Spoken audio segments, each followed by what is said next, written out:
This will be part 2 of my Outlander Season 7, Episode 13 review. As always, if you are looking to avoid spoilers from the books or the TV show, please do keep on scrolling.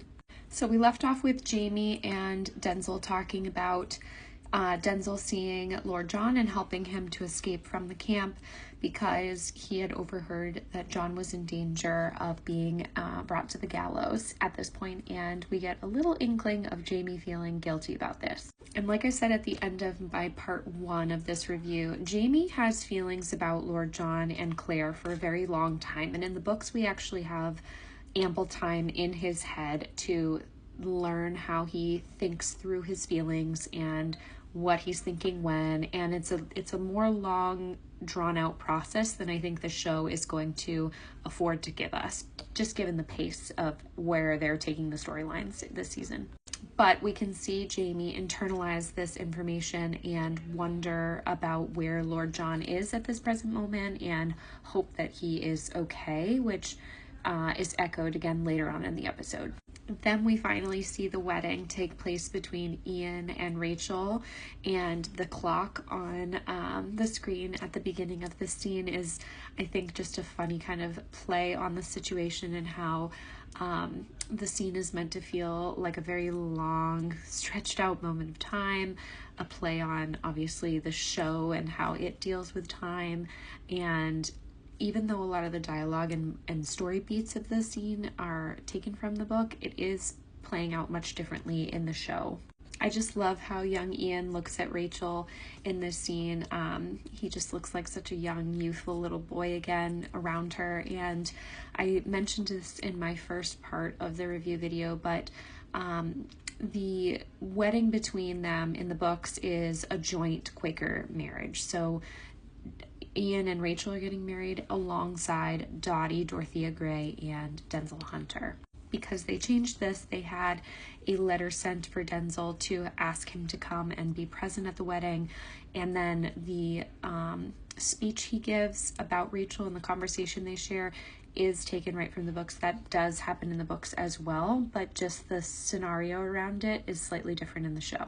And same with Claire and Jamie having their kind of funny conversation that everyone else watching the scene is thinking, which is like, how will they know when they're compelled to speak? How long will this go on?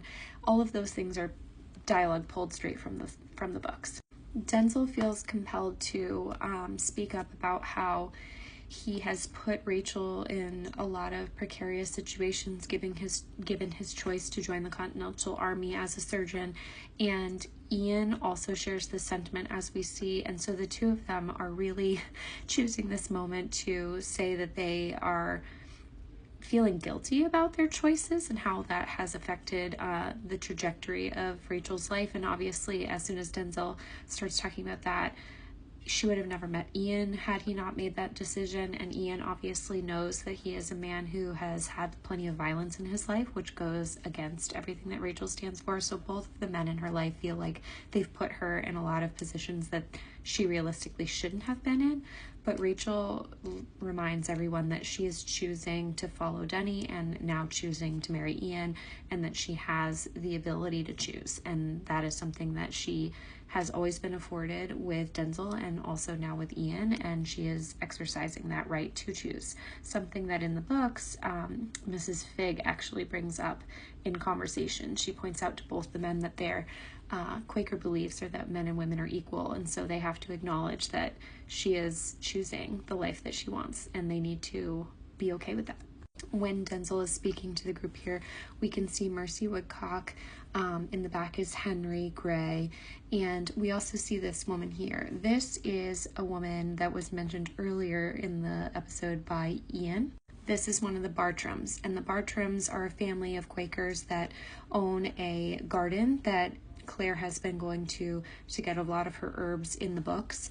And again, when Jamie and her have the whole conversation about the Lord John Grey of it all, that actually in the books takes place in the Bartram's garden. They chose to change that in the show, obviously. When they both finally feel compelled by God to speak, they marry themselves. This is kind of mirrored in the books with how Denzel and Dottie proceed with their marriage as well. And again, in the books, Hal Grey, the Duke of Pardlow, is present for the wedding and is not enthusiastically supportive about his daughter Dorothea marrying Denzel Hunter.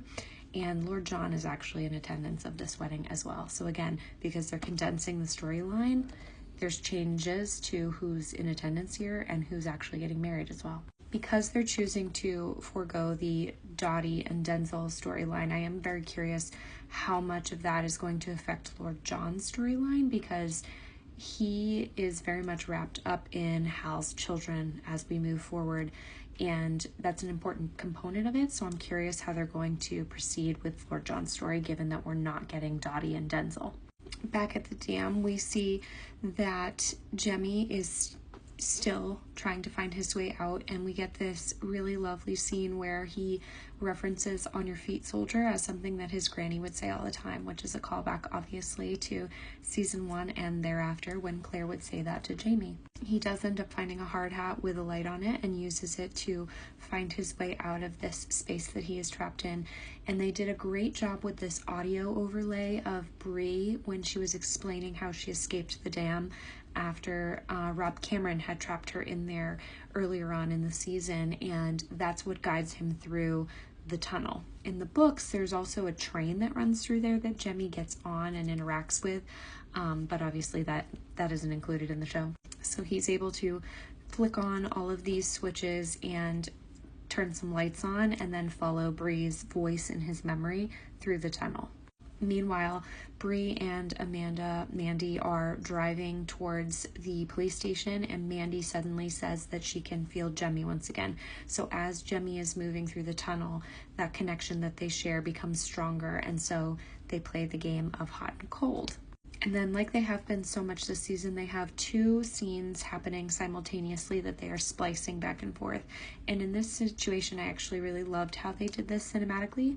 While Roger and Buck are walking back towards the standing stones where this portal is, Jemmy is walking through the tunnel towards the same portal, just in the future, that Bree had interacted with already earlier on in this season.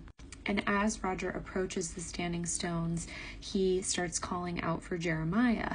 Now at this point, he's calling out for his father, Jeremiah. But as we know, if you're standing close to the stones, there's a likely possibility that if someone who is also a time traveler is on the other side of it, they may be able to hear your voice through time and space.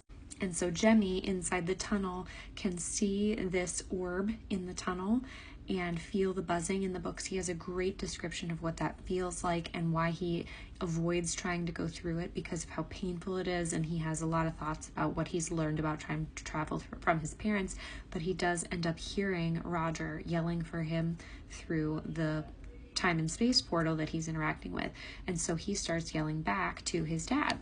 The way they filmed this, I think, for non-book readers gives you that little added layer of suspense of will he or will he not go through the portal and reunite with Roger. But then we come to find out that there is another boy who has been hiding out by the stones nearby that Roger and Buck are able to see. Jemmy does not go through the portal.